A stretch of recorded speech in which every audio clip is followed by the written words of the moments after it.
Una plaza con historia, unida incuestionablemente a la historia misma de la Argentina. Las transformaciones edilicias la vieron cambiar su fisonomía, pero el peso de los acontecimientos políticos mantuvo inalterable su valor y el de sus edificios más representativos que la enmarcan. Plaza de Mayo debe su nombre a los sucesos de aquel mayo de 1810, cuando nació la patria. Por entonces, un lugar concentró las fundamentales decisiones de la época. El Cabildo de Buenos Aires, un símbolo que todavía perdura.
El Cabildo de Mayo.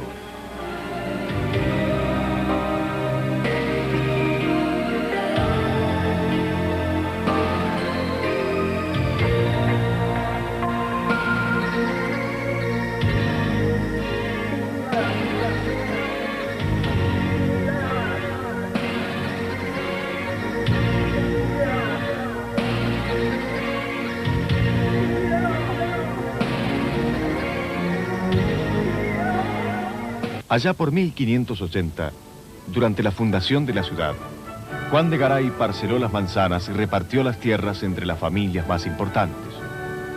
Religiosos y militares fueron también beneficiados por tal distribución. Los primeros vecinos de Buenos Aires serían los primeros miembros del Cabildo.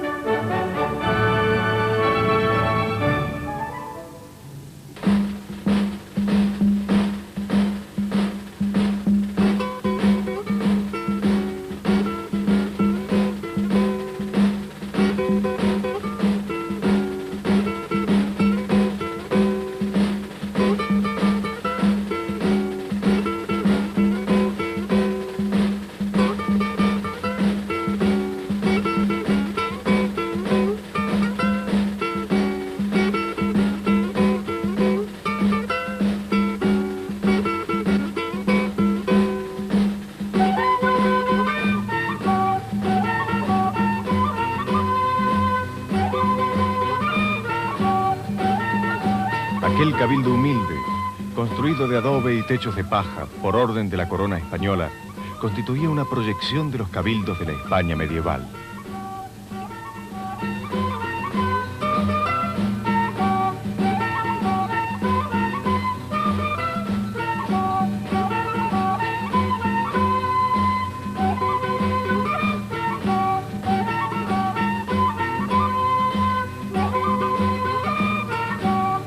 Creado para gobernar y administrar la ciudad, el Cabildo de Buenos Aires tuvo primordial gravitación en esos años, aunque los hechos posteriores lo dejaron un tanto relegado a la hora de contar su historia. La Plaza Mayor, como se llamaba la actual Plaza de Mayo, era el lugar donde se pulsaba la ciudad, y el Cabildo, el corazón del sistema.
En los alrededores de sus puertas, donde hoy transitan automovilistas apurados, inversores a corto y largo plazo, oficinistas que fichan tarjeta y políticos que van y vienen, hace 2 siglos se esquivaban charcos y se esperaba al lechero cada mañana.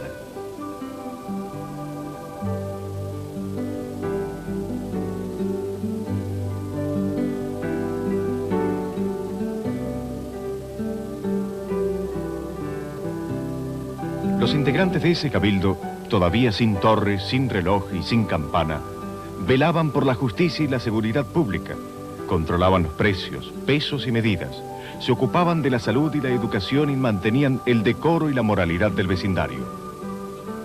Aunque se encargaba de cobrar impuestos, durante la época colonial jamás tuvo autonomía rentística.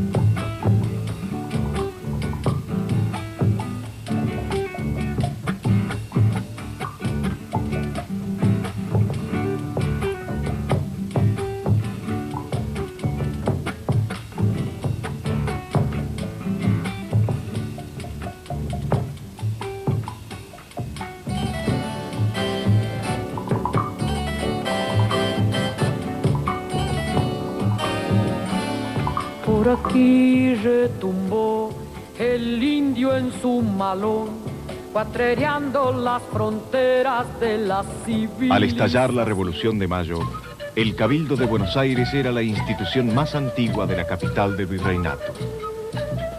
En 1810 comenzaría la transformación política de mayor importancia y la etapa más brillante de toda su historia. Los episodios que en su interior se iban a desarrollar marcarían un cambio esencial en la vida de los habitantes de este suelo americano.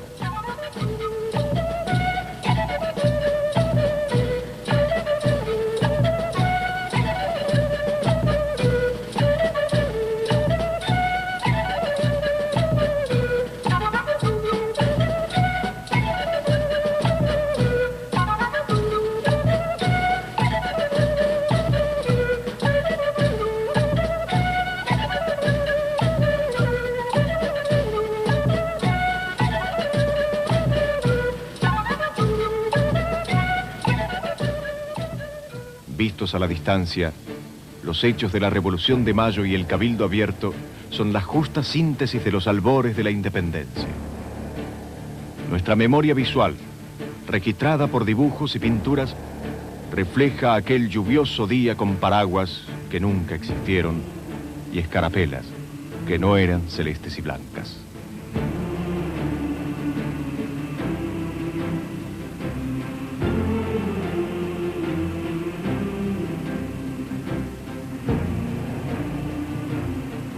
Es imposible hablar de la Revolución de 1810 sin referirse al Cabildo o citar a este sin ligarlo a los acontecimientos de Mayo. Sin embargo, a ellos precedieron otras luchas en las que el Cabildo también fue protagonista.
Fue el 7 de julio de 1807, cuando el general inglés Whitlow se rindió ante el brigadier Santiago de Liniers.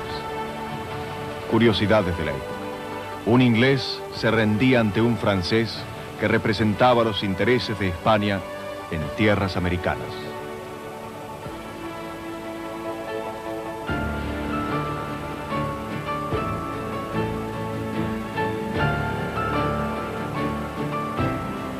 Durante las invasiones inglesas, el Cabildo de Buenos Aires participó activamente en la defensa de la ciudad, preparó elementos bélicos, alojó tropas, promovió donativos y fue depósito de municiones.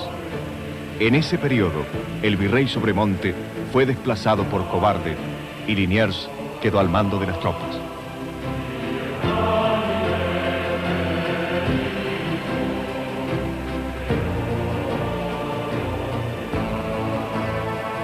Cuando finalmente se produjo la segunda rendición de los ingleses, comenzó una nueva era. No se iniciaba solo la reconstrucción de Buenos Aires, sino algo mucho más importante que no tardaría en llegar.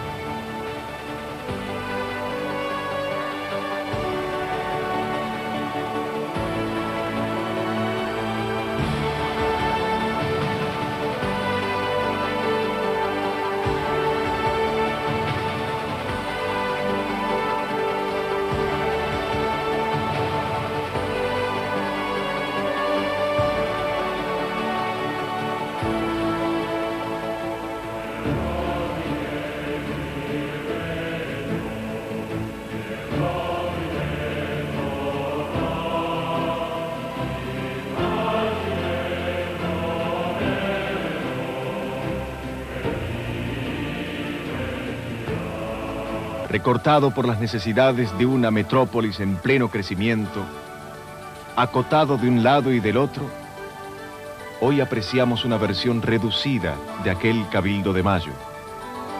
Arquitectónicamente hablando, el Cabildo también tiene su historia.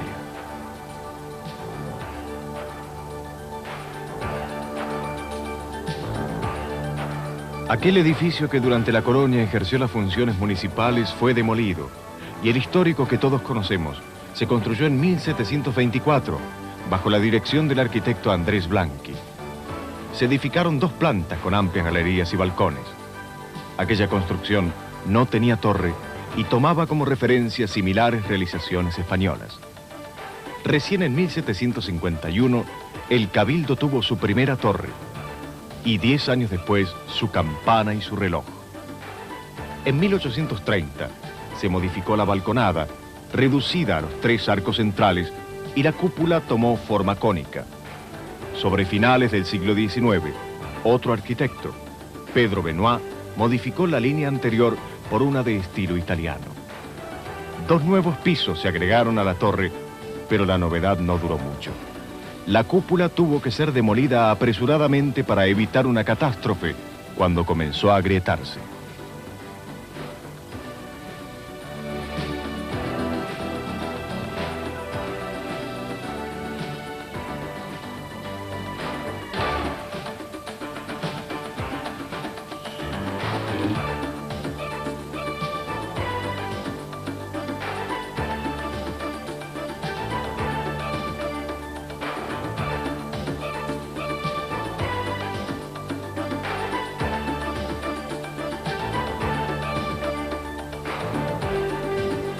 Fue en 1889 cuando se iniciaron las obras de demolición que permitirían abrir el paso a la actual Avenida de Mayo.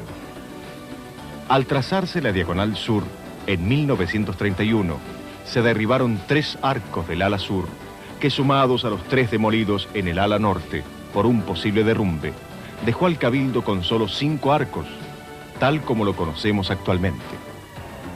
En la década del 30, el arquitecto Mario Buschiaso realiza un amplio trabajo de restauración. Elimina los falsos revestimientos, se quitan cielos rasos y planchas postizas en los pisos, se descubren muros originales y bóvedas con sus revoques, y aparecen baldosas cerámicas y marcos auténticos en puertas y ventanas. La obra permite un mejor acercamiento a la fisonomía original del edificio. Comienza un periodo de revalorización del patrimonio y el Cabildo es declarado monumento histórico nacional.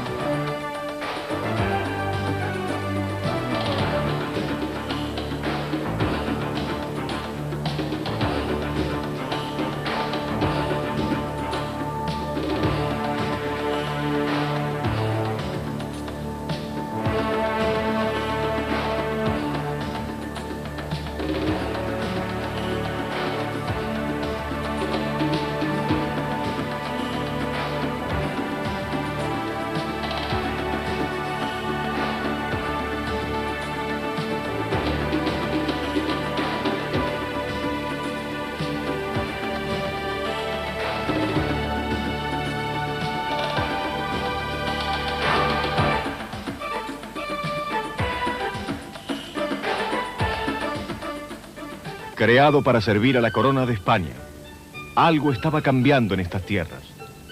Una vez más, el Cabildo de Buenos Aires era el receptor de tales cambios. Si en España el rey Fernando VII veía peligrar su trono a manos de Napoleón, en el Río de la Plata, el virrey Cisneros intuía que le iba a ser difícil mantener su poder. Los hombres de Mayo ya habían iniciado el proceso revolucionario, pero era preciso tener cautela antes de tomar las riendas que conducirían a la victoria.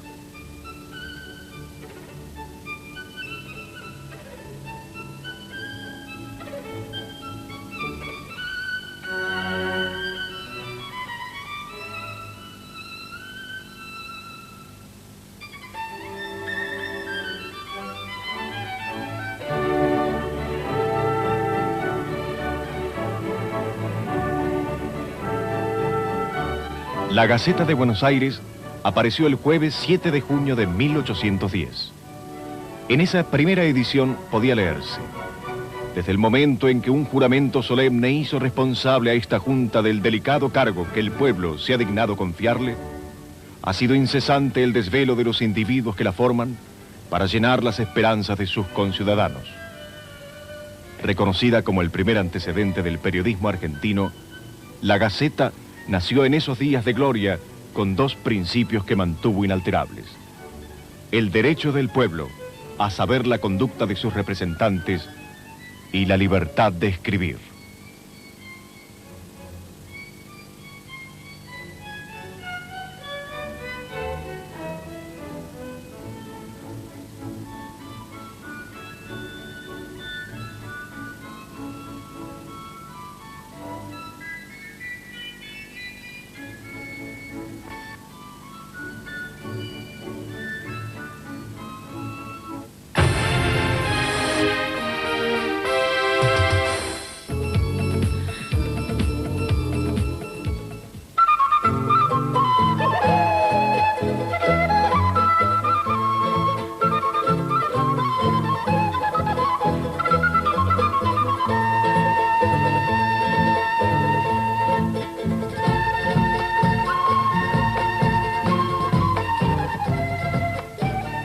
Eran otros tiempos. Habían pasado los días en que el pueblo peleó contra el invasor inglés. En el Cabildo se discutían otros temas, sin el obstáculo del idioma, sin malos entendidos. Esta vez se hablaba el castellano, de un lado y del otro de la contienda.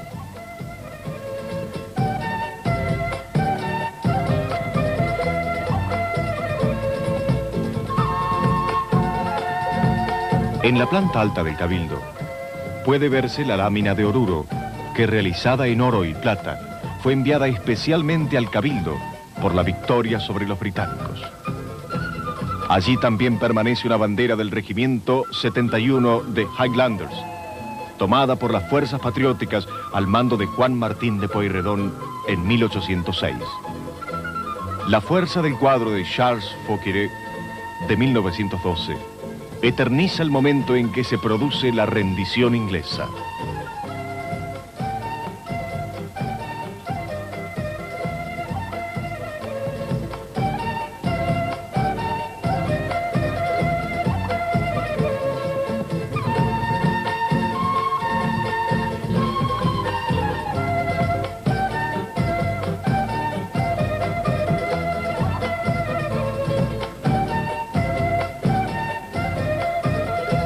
cambios comenzaban a producirse. Ya no estaba Liniers, que nombrado virrey, alcanzó a liberar a algunos negros como premio por servir fielmente durante la Reconquista. Ahora era Cisneros el representante de los intereses de España. A comienzos de 1810, los que serían luego integrantes de la primera Junta de Gobierno afrontaban los pormenores de una transición política. Apoyados por los acontecimientos y ante la débil situación del virrey, los patriotas convocaron a cabildo abierto el 22 de mayo. Cisneros debió aceptar. La patria golpeaba las puertas del cabildo.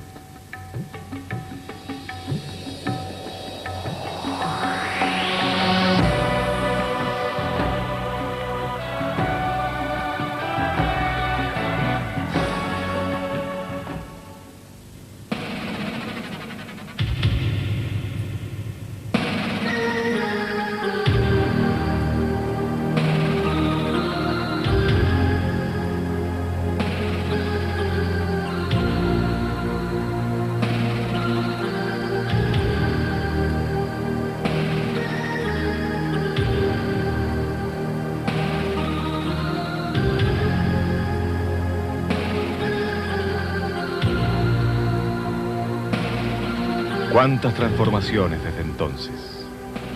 Los que en 1810 miraban hacia el cabildo, hoy le hubieran dado la espalda. El poder se pasó a la vereda de enfrente y la Plaza de Mayo vivió otras experiencias.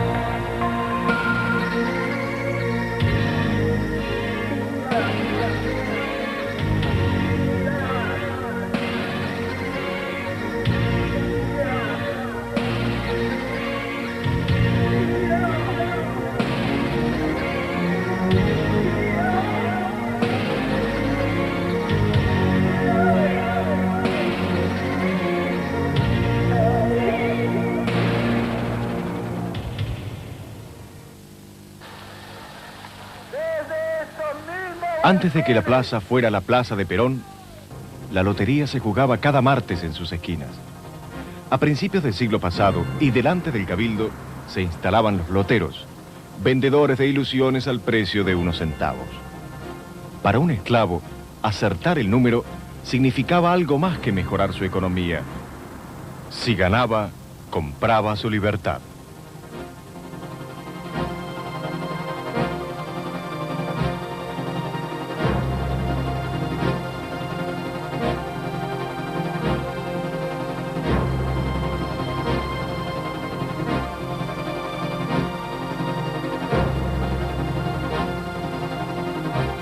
Era sin duda la sala capitular la principal del edificio. La palabra cabildo viene del latín capitulum, que significa a la cabeza. Desde esta sala se gobernaba, y este era el lugar donde se reunían los miembros del cabildo, es decir, los cabildantes. En este recinto, la tarde del 25 de mayo de 1810, los integrantes de la primera junta juraron de rodillas y con la mano sobre el Evangelio frente al estrado. En los primeros tiempos, la sala de reuniones estaba en la planta baja, sobre la esquina de Bolívar e Hipólito Yrigoyen. Desde una de las ventanas se permitía a la gente escuchar las deliberaciones, pero no siempre las expresiones de los cabildantes pretendían llegar a oídos del pueblo. Por lo que en el siglo XVIII, la sala capitular pasó a la planta alta.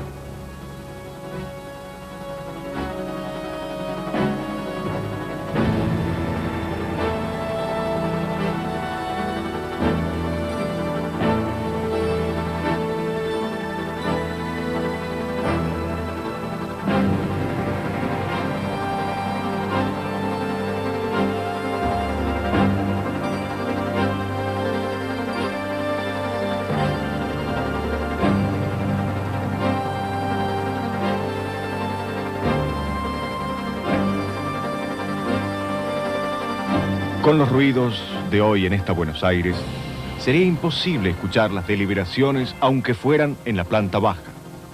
Lo cierto es que aquella mudanza le otorgó protagonismo a los balcones.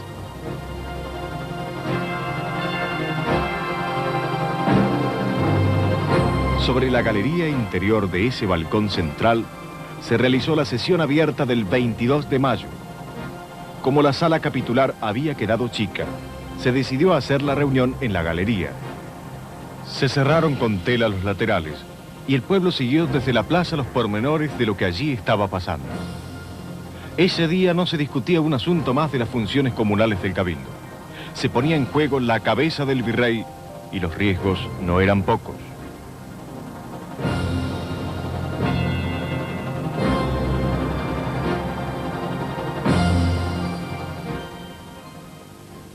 Y fue durante aquel histórico 22 de mayo que surgió la primera Junta de Gobierno. Saavedra como presidente, Castelli, Belgrano, Ascuénaga, Alberti, Mateu y Larrea como vocales, y Paso y Moreno como secretarios. En vano intentó Cisneros recomponer su poder 2 días después. Pretendía invalidar el resultado de la votación pública, pero las cartas estaban echadas y el 25 de mayo venía llegando. Viene asomando y su luz en el plata va reflejando, y su luz en el plata va reflejando. Zapateo.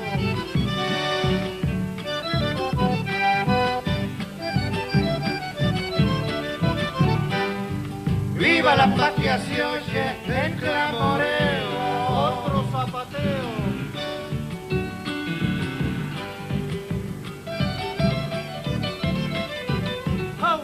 Y nos entra en la sangre cierto hormigueo.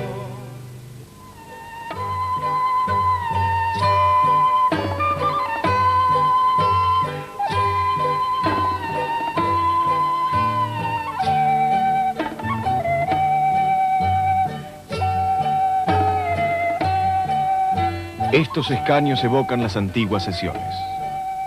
El estandarte real del Cabildo fue portado por el último alférez real en el año 1811. La escribanía perteneció a Saavedra. La caja para tabaco era de Paso. Y el reloj de bolsillo de Ascuénaga. El dueño de los candeleros fue Mateu. Estos objetos, que pertenecieron a los próceres de Mayo, guardan recuerdos imborrables de la historia.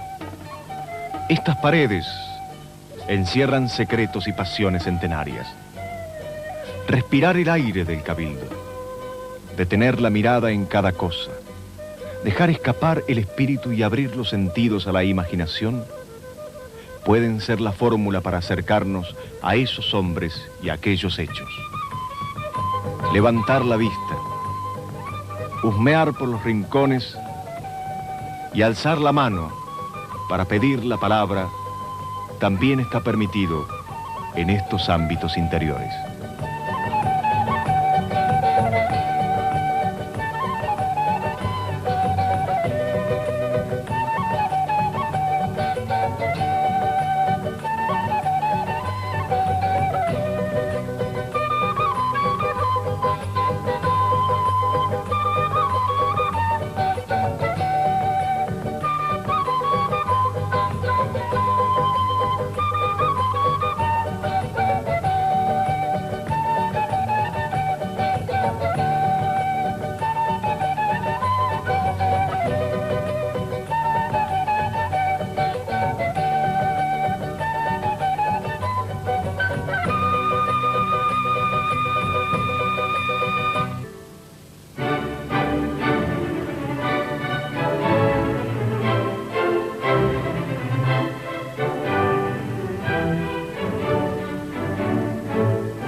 Un párrafo aparte merecen el reloj y la campana del Cabildo.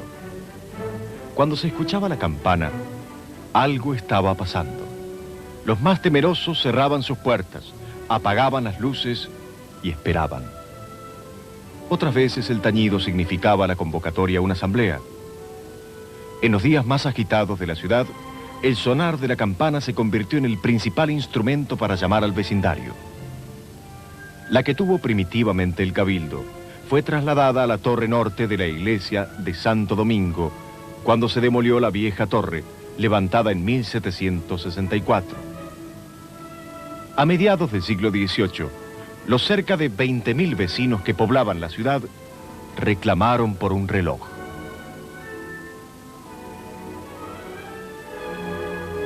Se vivían tiempos modernos. Ya casi nadie se acordaba de los días en que la corneta real regía la vida ciudadana. Tampoco había ya disparo de bombarda en el fortín durante cada noche. Pasado medio siglo desde la creación de la doble galería del Cabildo, y en 1764, al construir la primera torre, se incorporó el reloj y una nueva campana. 15 años después, una centella detuvo su funcionamiento.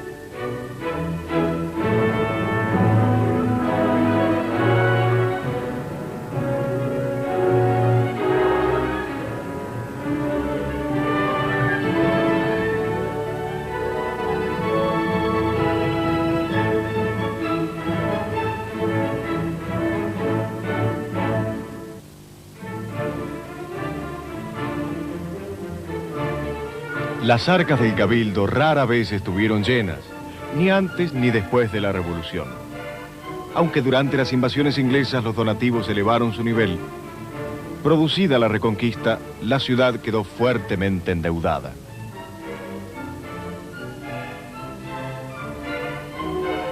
En aquellas épocas, como ahora, mejorar la recaudación fiscal era cuestión prioritaria. Entre los recursos que tenía el Cabildo para hacerlo, había de todo. Se pagaba para introducir vinos, azúcares y aguardientes a la ciudad. Salir con mulas significaba una nueva erogación. Se pagaban impuestos en las pulperías. Los dueños de billares y canchas de bochas eran contribuyentes, y lo propio sucedía con los vendedores ambulantes. Si hasta peaje había por entonces. El derecho de portazgo se cobraba por el uso de los puentes pertenecientes al Cabildo, que servían de acceso a la ciudad. Las mulas, a quienes trampeaban en sus ventas con medidas inexactas, también incrementaban los ingresos comunales. Pero a pesar de todo, no había dinero que contar durante los acontecimientos de mayo, y aunque producida la revolución, el Cabildo tuvo mayor autonomía en el manejo de sus fondos. Su luz se fue extinguiendo en los años siguientes, conforme se apagaba su protagonismo político.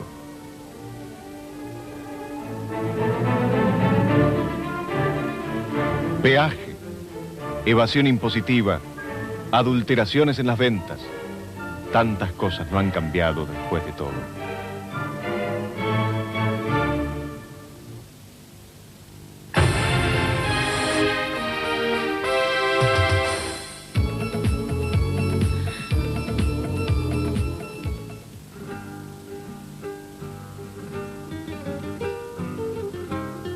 Durante la primera mitad del siglo XVIII, las asambleas deliberantes constituyeron verdaderas convocatorias populares.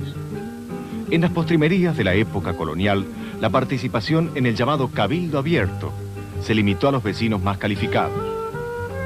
Quienes se agolparon frente a las puertas del Cabildo aquel 22 de mayo eran en realidad las familias más distinguidas de la sociedad de entonces. El permiso solicitado al ayuntamiento aquel día se refería exactamente a la participación de la principal y más sana parte del vecindario.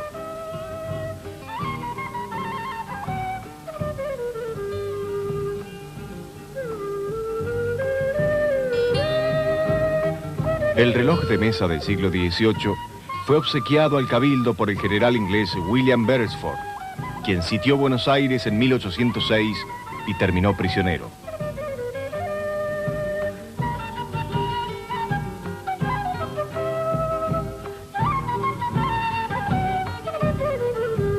De esa época es la imprenta y probablemente estos escaños de madera lustrada. La campanilla perteneció a Martín de Álzaga, alcalde del Cabildo durante las invasiones inglesas.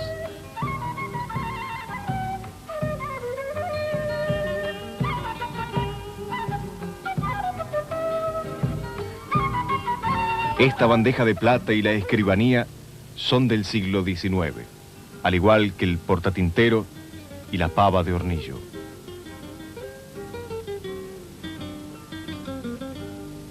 Recorrer el Cabildo es encontrarse con estos objetos.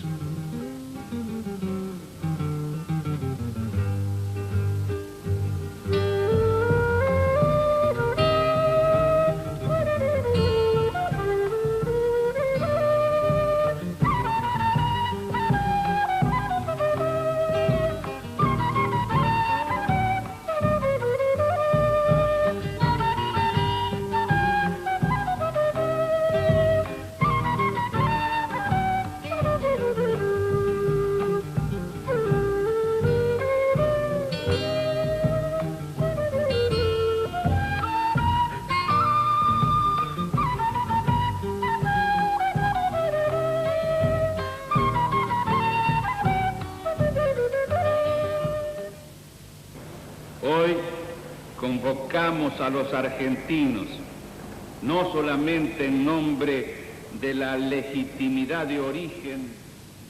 Cuando el país recuperó la democracia en 1983, el por entonces presidente de la nación, Raúl Alfonsín, prefirió los balcones del Cabildo.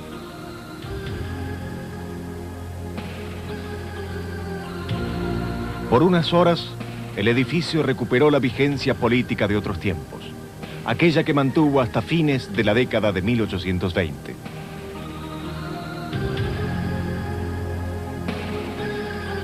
La última sesión del Cabildo se realizó el 31 de diciembre de 1821.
En nuestros días, el Museo del Cabildo se propone dar a conocer la importancia fundamental de la institución en América. Rescata además la arquitectura del edificio y sus transformaciones. El Cabildo de Buenos Aires es hoy el principal monumento histórico de la nación. Hemos visto parte de su historia. Volver a vivirla depende de cada uno de nosotros.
Ahora veremos en Mundo Submarino, bosque submarino de grandes algas.